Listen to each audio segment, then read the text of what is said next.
Wherever you're watching CNN Student News, thank you for taking 10 minutes for our daily update of current events. I'm Carl Azus.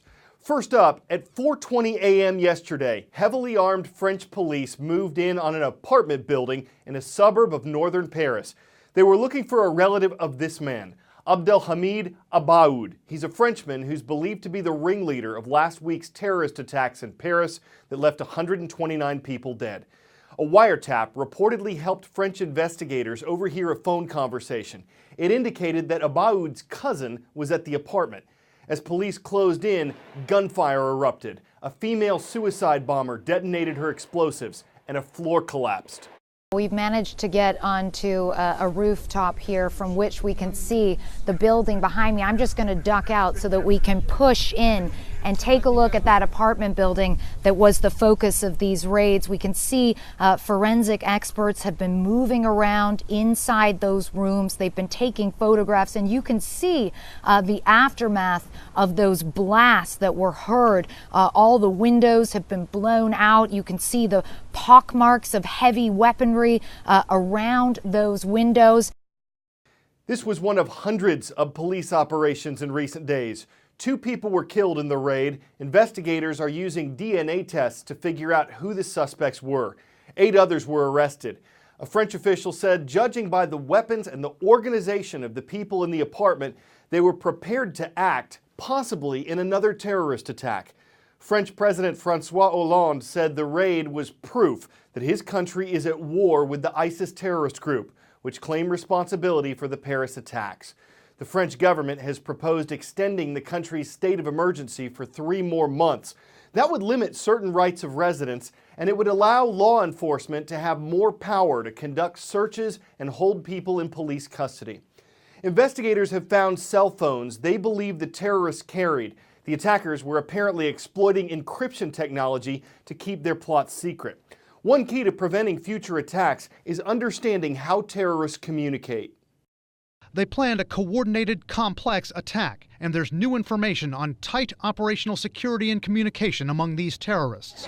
Investigators have found evidence that the operatives tied to the Paris attackers frequently changed cell phones, switched cars, even searched for possible listening devices. And according to counterterrorism and intelligence officials, there's evidence that they used encryption. Maybe they're using encrypted messaging apps. They do a very good job of hiding whatever you're saying from being intercepted by somebody who, like a government. Encryption, conversations chopped up into a jumble by mathematical algorithms, code that U.S. officials say is nearly impossible to crack. We don't have the ability to break strong encryption, and so if they move to the mobile messaging app, we're going to lose them, so that's a huge worry. Apps like one called Signal encrypt phone calls. WhatsApp and an app called Telegram encrypt text. Telegram also has an avenue similar to Facebook and Twitter where you can post public messages. ISIS used Telegram to claim responsibility for the Paris attacks and the downing of the Russian passenger plane in Sinai. ISIS, analysts say, is constantly coaching its operatives on how to use secure communications. In its English language publications, ISIS says, use an Android phone. They're the hardest to crack for the intelligence agencies. Use particular applications that are anonymized. Use Tor, which is, of course, the dark net.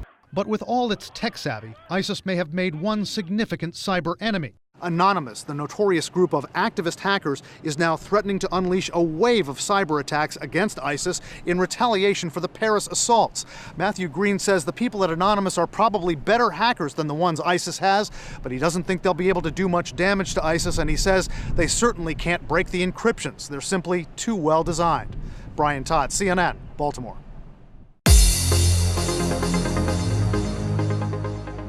Checking in now with 3 of the thousands of schools viewing worldwide today.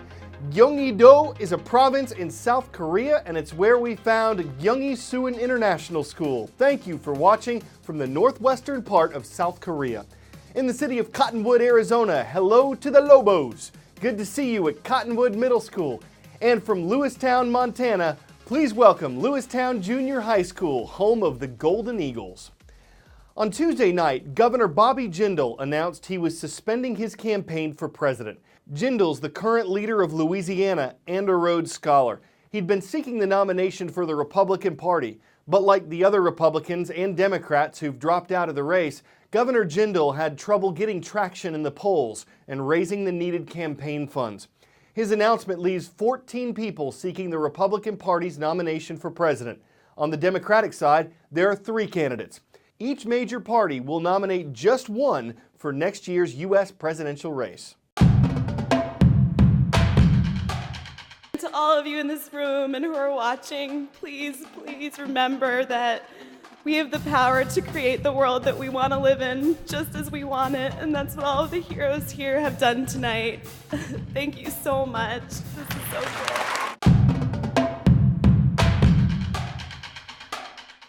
You might have recognized her. It was Maggie Doyne, CNN's 2015 Hero of the Year, chosen by CNN's audience in an online vote. Maggie Doyne was part of our character study series. CNN heroes fit into that well because they're everyday folks who find ways to make extraordinary differences in the lives of others. Maggie Doyne's babysitting money is what contributed to the program she started in the southern Asian country of Nepal. Most 28-year-old girls my age have a very different reality. A lot of engagements and, first babies. I took a very different path. After high school, I decided to travel around the world with my backpack.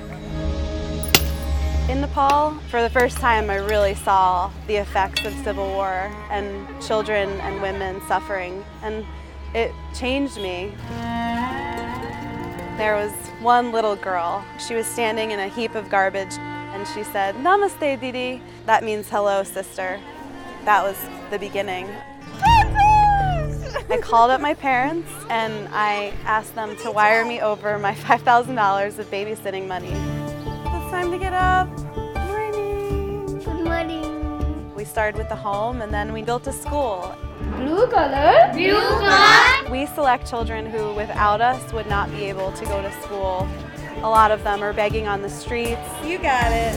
We have created one of the top performing schools in the entire region for 350 children. And 50 of those kids live in our home. Our first priority is to keep a child with their family. And then in the severe case of a child who really has nobody, they come in to live in our home. When you walk in the front gates of Coppola Valley, you don't see suffering. You see healthy, laughing, thriving kids.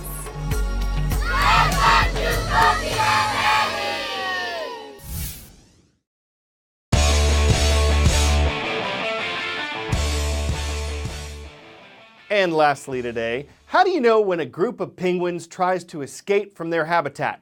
Well, let's look at this for some clues. Wet penguin prints, check. Wet penguin prints leading down a nearby hallway, check.